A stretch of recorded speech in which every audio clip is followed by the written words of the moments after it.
Hello students, this is going to be the fourth session on the chapter planning. In this session we are going to discuss a very important topic, which is steps in the planning process. So please continue with your topic list. Next topic, please write steps in the planning process. Within brackets you write down, you see the page numbers of your textbook. In this edition it is pages 160 to 162. You write the page numbers of your textbook and write them down beside the topic. Steps in the planning process. In the last session we discussed about the last three sessions of this chapter. We discussed about the meaning of planning, characteristics of planning, and then we discussed the advantages and various limitations or drawbacks of planning. Now, when planning is done in a commercial organization, especially in a big company, the planning is done as a process. Planning is considered to be a process which consists of a number of steps which are to be undertaken one after the other in a logical sequence. So planning can be regarded as a total process which is completed through a number of steps which are to be undertaken one after the other by following a definite logical sequence. So open the bracket from steps in the planning process and underline it. Systematic approach to planning is necessary for preparing sound plans. So the approach of planning should be very systematic so that sound plans can be developed. The steps usually involved in a systematic planning are given below. That diagram is very important. Mark important over there and see the box diagram, and each diagram is showing a particular step in the planning process. The planning process starts as shown by the diagram. You can see that the planning process starts with setting objectives. That is the first step in the planning process. Setting objectives. The flow of arrows are very important. You have to draw the arrows, connecting the boxes one after the other, connecting the steps in the same sequence as it is shown in the diagram. You cannot change the sequence. Setting objectives, the first step in the planning process. Second step, establishing planning premises. Third step, identifying alternatives. Fourth step, evaluation and choice. Number 5, formulating derivative plans. Number 6, securing cooperation. And last step in the planning process is making follow-up plans or taking follow-up measures.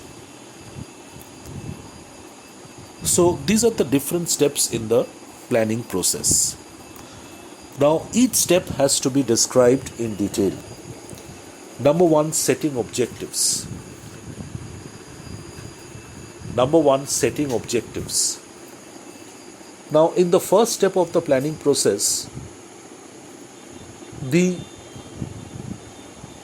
objectives, the overall objectives of a business organization are to be first determined by the top management. Unless a business organization has certain specific well-defined objectives, plans cannot be prepared, because a plan is always prepared to accomplish a particular objective, to attain a particular objective of an organization. So therefore, the first step in the planning process will be to determine, to fix, to set the overall objectives of the organization. The top management must specify that why this organization has come into existence and what is the basic objective of this organization. What does this organization stand for? What does it want to achieve in future? So plans are prepared. So underline setting objectives. That is the first step in the planning process. Plans are prepared to achieve certain objectives or goals. Therefore, the first step in planning is to define and describe clearly the objectives of the organization as a whole and of each of its individual departments. Not only the objectives, the overall objectives of the organization should be defined very specifically before a plan is prepared. The objectives of each and every department of the organization must also be made very specific. The basic objective of the enterprise should be defined in terms of the philosophy or master strategy. For example, in what business we are and for what reasons. So the basic objective, the overall objective or goal, the broad objective or goal of the entire organization must be defined in terms of the philosophy, or keeping in mind the philosophy or vision of the founder members, which will try to define very clearly, answer very clearly that we are going to do what type of business and for what reason this organization has been formed, and why have we started this type of a business. What do we want to do basically by starting this type of an organization doing this type of a business? So the answer to these questions must be defined as the broad objectives of the organization.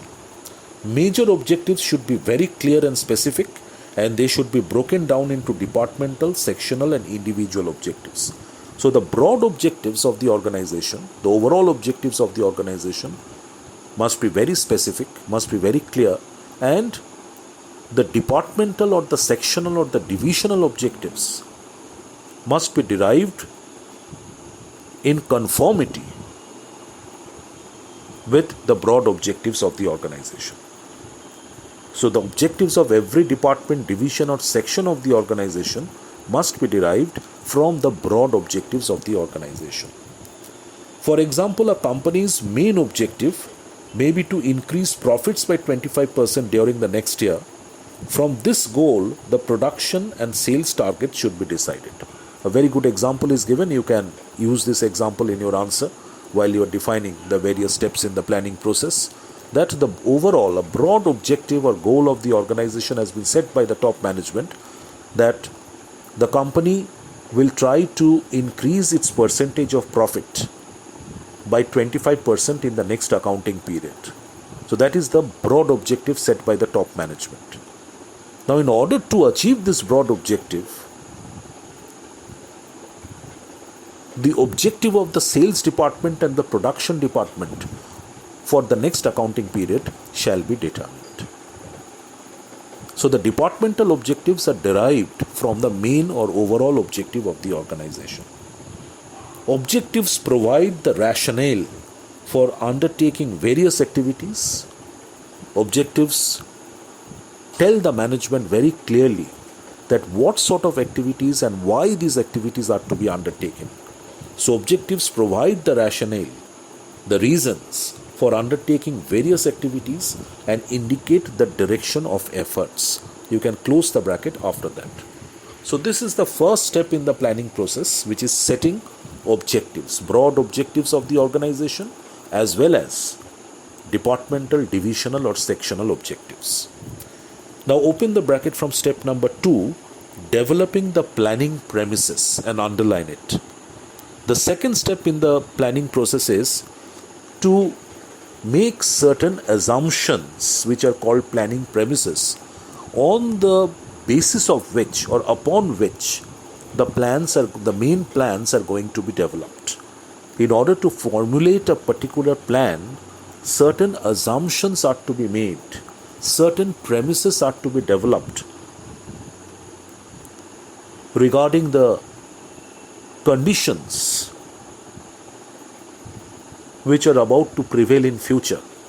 Certain assumptions are to be made regarding the environmental conditions which are likely to prevail in future. These are called the planning premises, and it is upon these assumptions or planning premises that a basic plan is formulated. Without making the correct assumptions, without having the proper planning premises, it is very difficult to formulate and design a particular plan which is going to be implemented in future. A plan is something which is going to be implemented in action, converted into action in future. So therefore, a proper analysis of the environmental conditions which are going to prevail in future must be made first. Certain assumptions must be made regarding the environmental conditions which are going to prevail in future, which are called planning premises, and it is based upon these assumptions and premises that the main plan is formulated. So developing the planning premises. Once the objectives to be achieved are determined, the next step involves establishing the premises or assumptions about the future. Planning premises provide the environment or boundaries within which plans are to be executed. So these assumptions called planning premises, they define some sort of boundaries within which the main plan is to be formulated and executed.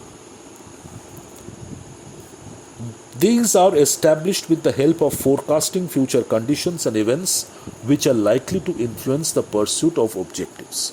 So these assumptions or planning premises are established with the help of scientific or logical forecasting about the conditions which are going to prevail in future.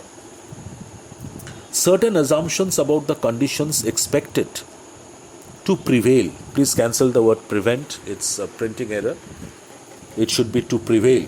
Certain assumptions about the conditions expected to prevail in future are derived from the forecasts. So certain assumptions which are expected to prevail in the business environment in the days to come in future are derived from proper forecasts. These assumptions serve as the base of the plans. These assumptions serve as the basic premises or the base of the plans. For example, several business houses in India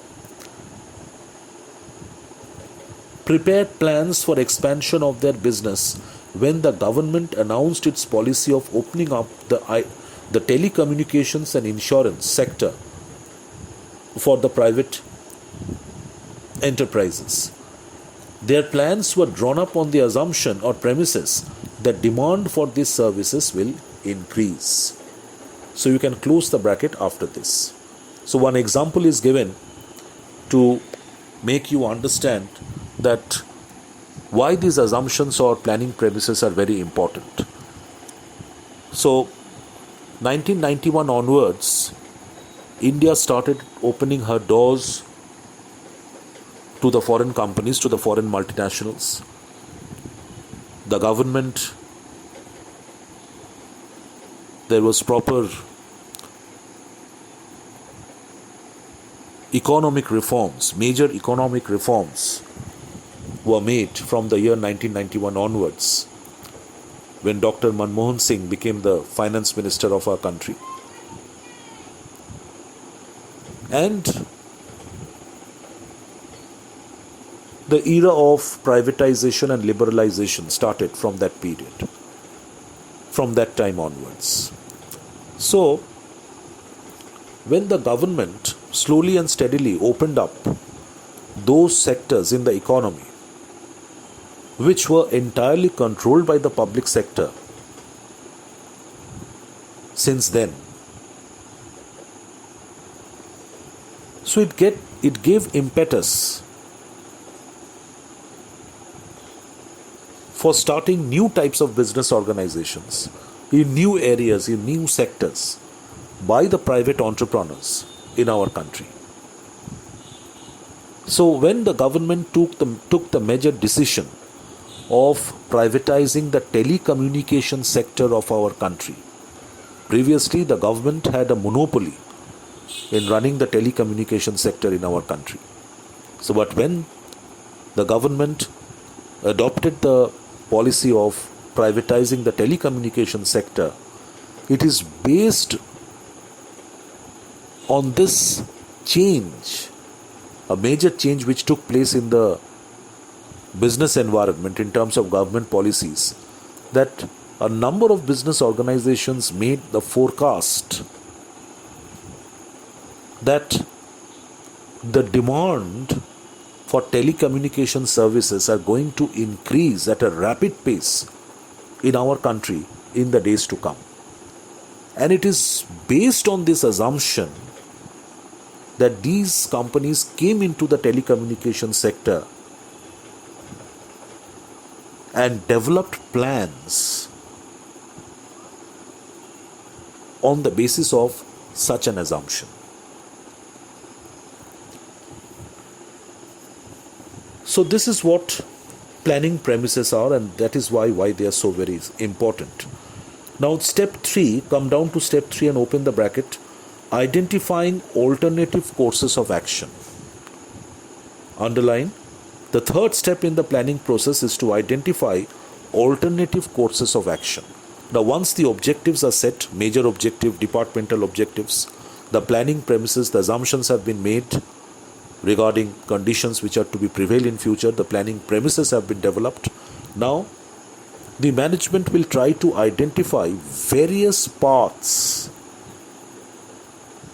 various routes, various courses of action which can be implemented, which can be adopted to attain a particular objective. So this is called identifying alternative courses of action. The management will try to identify a number of alternative courses of action, a number of routes, number of paths, number of ways, number of methods through which a particular objective can be achieved. And then it will make a detailed analysis of each and every alternative course of action.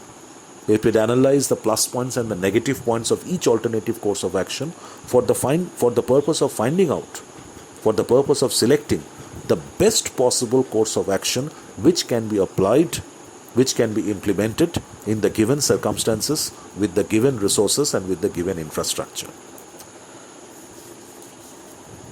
So once the objectives and planning premises are established, it becomes necessary to discover the various courses of action which may be used to achieve the established objectives. In order to identify all possible alternatives, now how it is possible to identify all possible alternative courses of action? It is necessary to collect and analyze all relevant information. In order to identify all possible alternative courses of action, so it becomes relevant, it becomes very important to collect all possible relevant data from different sources, internal sources as well as external sources. Information may be collected from primary and secondary sources. The data so collected will serve as the basis for the development of an alternative course of action.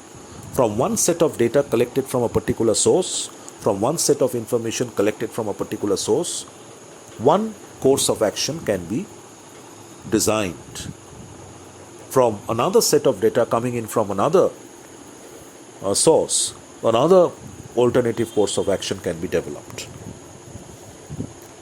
The information used in discovering alternatives must be up to date and reliable. This is very important. The data, the information which are used to develop a particular course of action must be absolutely correct and up to date and reliable. Instead of trying to discover and analyze each and every alternative, it is desirable to confine to those alternatives which are strategic, promising, or directly related to the situation or objectives in hand. So, it is advisable that the management should not waste much time in determining, each and every alternative course of action and waste much of a time in doing that. Rather, it will be practicable that only the main alternative courses of action should be identified. Those alternative courses of action which are very logical and strategic, promising in nature, and which are directly related to the attainment of the objectives of the organization, only such alternative courses of action must be identified and must be developed. So close the bracket after point number 3. So this is the third step in the planning process, which is identifying alternative courses of action. Then open the bracket from number 4. The fourth step in the planning process, underline it. Evaluating alternatives and choosing the best alternatives. It's very logical. The steps are very logical, coming up one after the other. That once say 5 different alternative courses of action have been identified and have been developed. So now the management will analyze each and every alternative course of action. It will try to find out in detail the plus points and the negative points, the advantages and drawbacks of each alternative course of action. And after that, it will have to take the ultimate decision of identifying and selecting that particular course of action which seems to be the most promising, which promises to give the best results in the given circumstances within the given infrastructure of the organization. So the various alternatives are evaluated and compared in terms of their expected costs and benefits. This is called cost-benefit analysis. So cost-benefit analysis has to be done for every alternative course of action. Cost-benefit analysis means what is the amount of cost, how much of cost will be incurred if this alternative course of action is actually executed, and against that how much of benefits, how much of returns can be expected. So this is called cost-benefit analysis. This cost-benefit analysis must be done for each alternative course of action. The alternative courses of action should be judged in terms of common factors such as the risk involved. Please underline this sentence. So every alternative course of action must be analyzed, must be judged on the basis of certain common factors like the amount of risks involved, expected returns, the planning premises, goals to be achieved, etc. After objective and scientific evaluation of each and every alternative course of action, the best alternative course of action is selected. Close the bracket after this. Turn the page. The fifth step in the planning process, open the bracket and underline formulating derivative plans. Now, the first 4 steps in the planning process, what has been done? Number 1, objectives have been set. Number 2, assumptions or planning premises have been developed. Number 3, alternative courses of action have been identified and formulated. Number 4, the best possible course of action has been selected. So now all these things, these are parts of homework actually.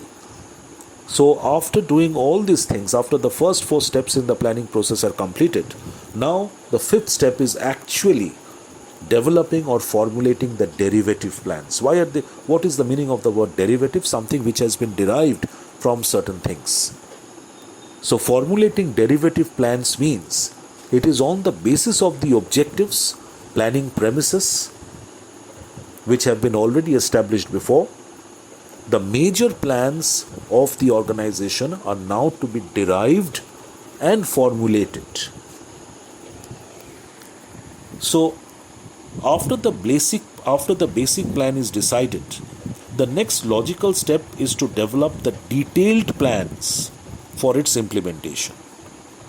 Okay, so the basic plan is the selection of the best possible course of action. That's the basic plan. So after the basic plan has been developed, now it is time for developing detailed plans for the implementation of the basic plan. So these detailed plans are called derivative plans, and these derivative plans or detailed plans are derived from the basic plan.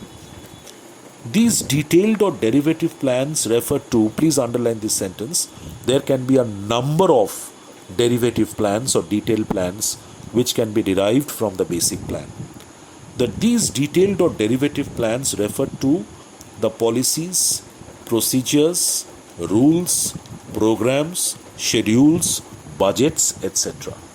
So these are the different types of detailed or derivative plans which can be formulated by a business organization and which are actually derived from the basic plan. So they are policies, procedures, rules, programs, schedules or budgets. For example, when a company decides to develop a new product, plans concerning the product design, procurement of funds, purchase of material, training of personnel, advertising for the product, etc. have to be prepared. So the basic plan, in this example, the basic plan is to develop a new product and launch it in the market. So that's the basic plan which the company has undertaken, to develop a new product and launch it successfully in the market.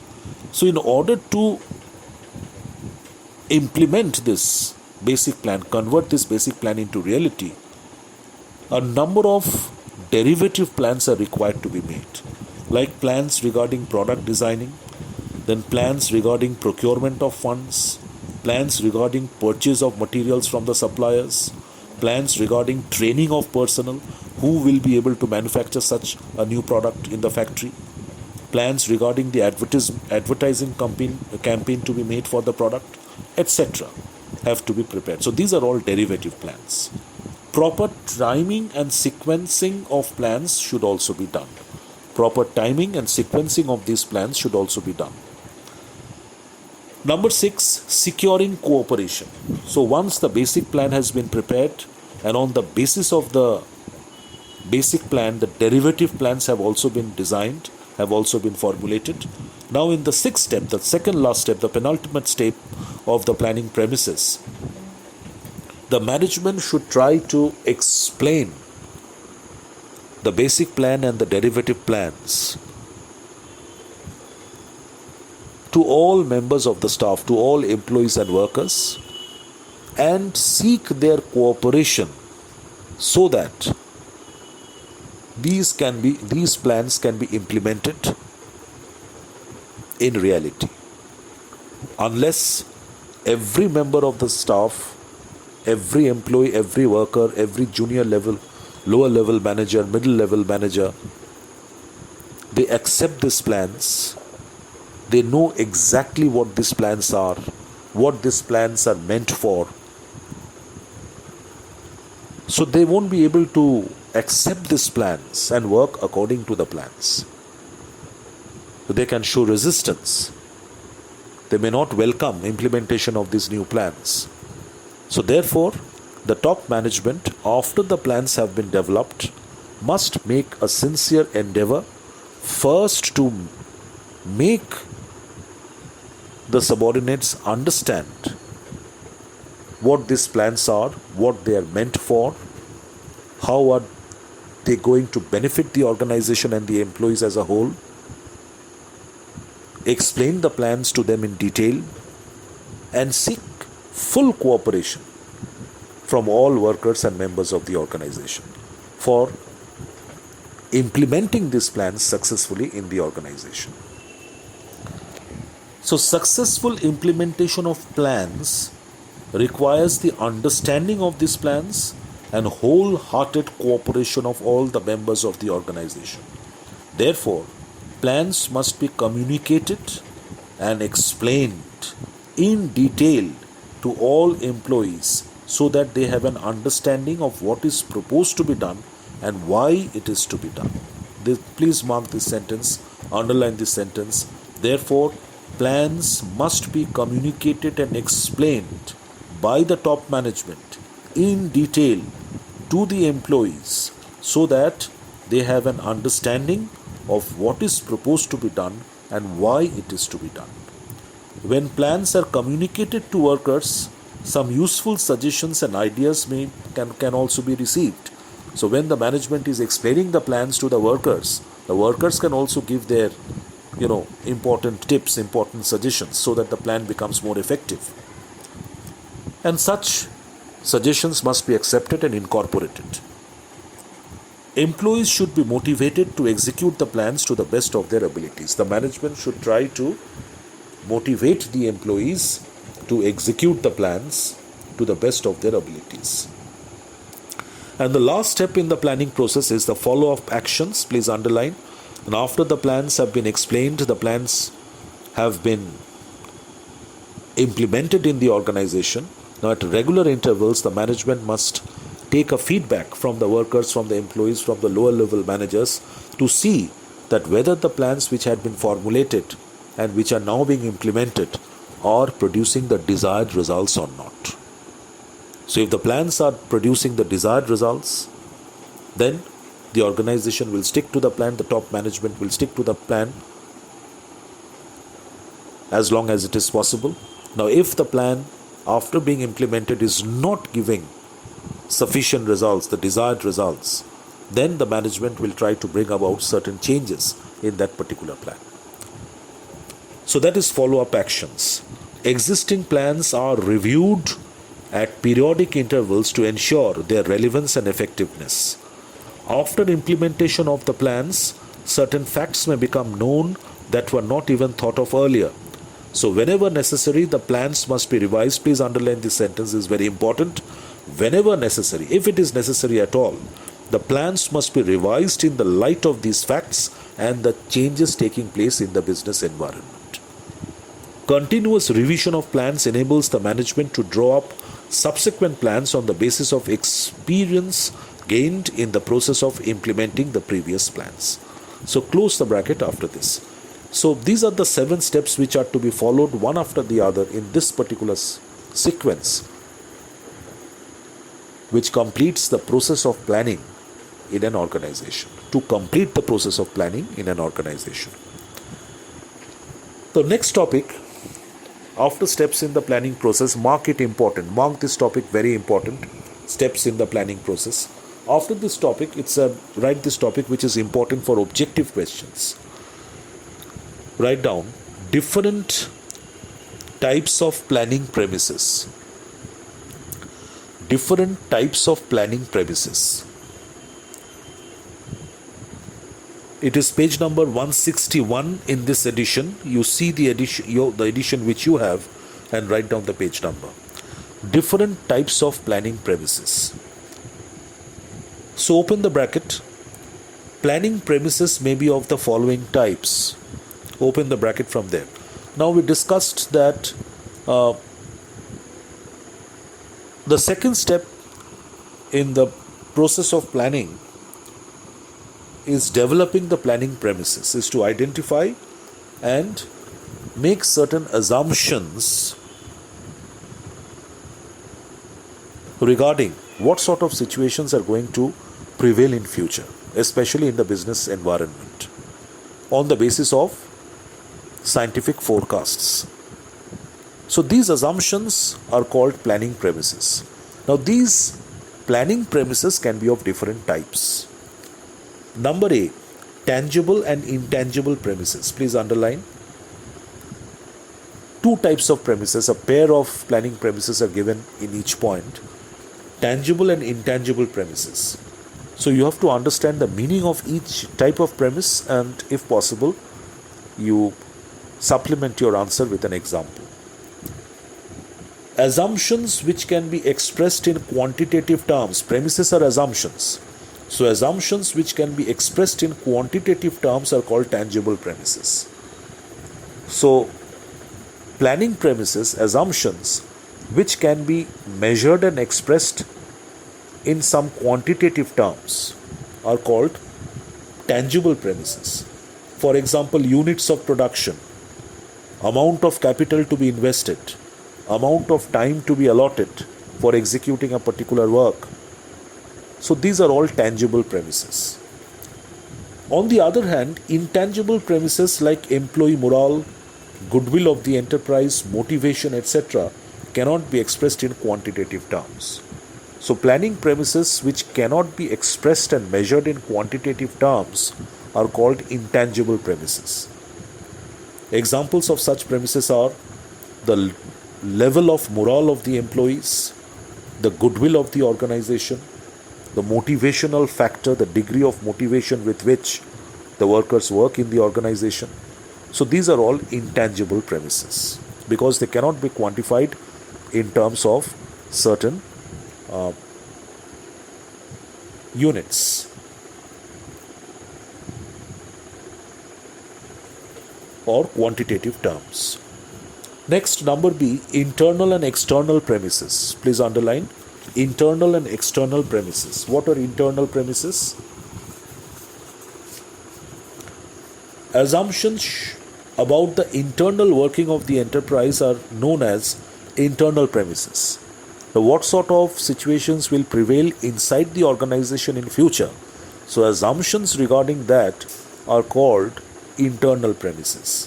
For example, how much of capital will be invested in this organization in the next accounting period, what sort of machines will be used in our organization, what sort of human resource personnel we shall have in our organization in the days to come. So these are all internal premises, all assumptions regarding the internal working of the organization. On the other hand, factors outside the enterprise are called external premises, assumptions which are made regarding certain things which are outside the organization are called external premises. For example, changes in technology, what sort of changes will take place in the technological environment in future, population growth, at what rate the population of the country will grow or increase, changes in competition, change in government policies in future, etc. So these are all external premises. Number C, controllable and uncontrollable premises. Please underline. Policies and programs of the organization which can be fully regulated by the management are controllable premises. So those policies and programs which the management is going to implement in future in the organization, which can be fully controlled by the management of the organization, fully regulated by the management of the organization, are called controllable premises. Whereas uncontrollable premises are the external factors like trade cycles, political changes, which are beyond the control of the management. So those factors, assumptions regarding those factors which will take place in future outside the environment and over which the management of the organization will have no control at all. The management by no means will be able to regulate or control these factors. So assumptions regarding these factors are called uncontrollable premises, like changes taking place in the political scenario of the country, okay, the changes in the trade cycles in the country, etc. Factors which are partly under the control of management, for example, price policy, sales area, etc., are called semi-controllable premises.